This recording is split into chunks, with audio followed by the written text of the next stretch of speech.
तो पी लेता हूँ। तौबा तौबा कभी पीता नहीं मैं दिन में शराब।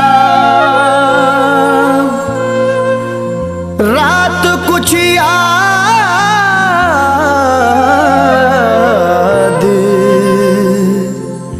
दिलाती है तो पी लेता हूँ।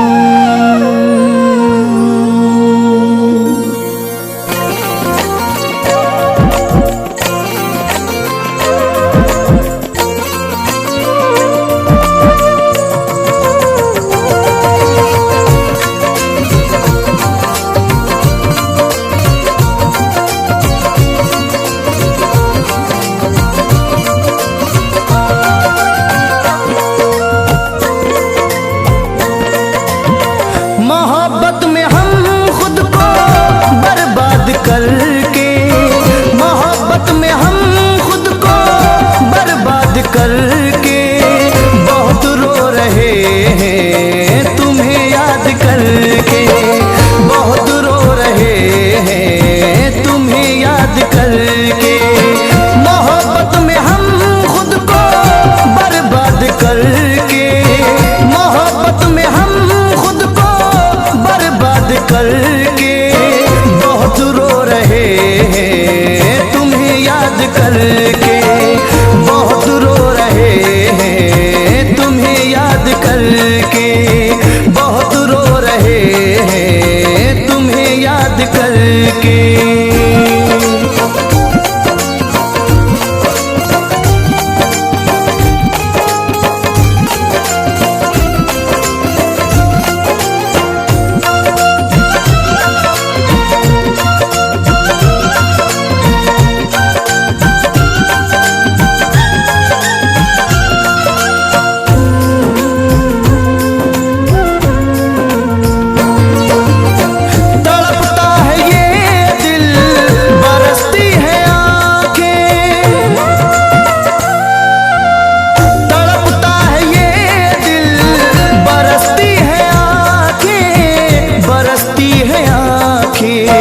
तुम्हें क्या मिला मुझको नाशाद करके, तुम्हें क्या मिला मुझको नाशाद करके बहुत रो रहे हैं तुम्हें याद करके, बहुत रो रहे हैं तुम्हें याद करके।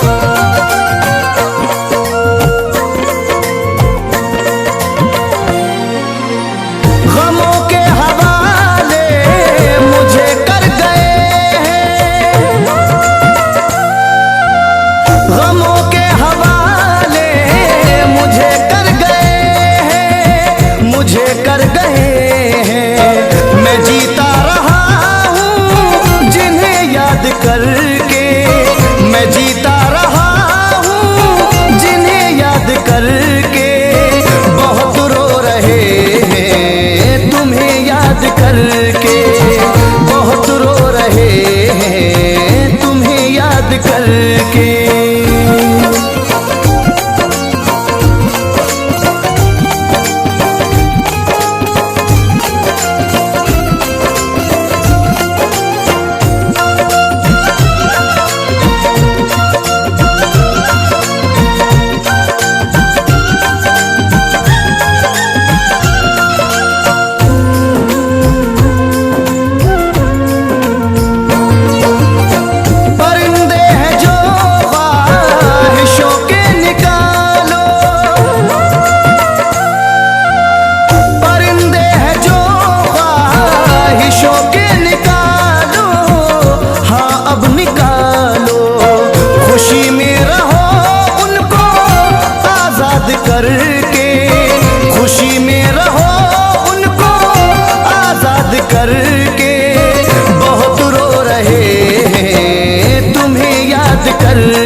लाया है घर मेरा आबाद करके, बहुत रो रहे हैं तुम्हें याद करके, बहुत रो रहे हैं तुम्हें याद करके।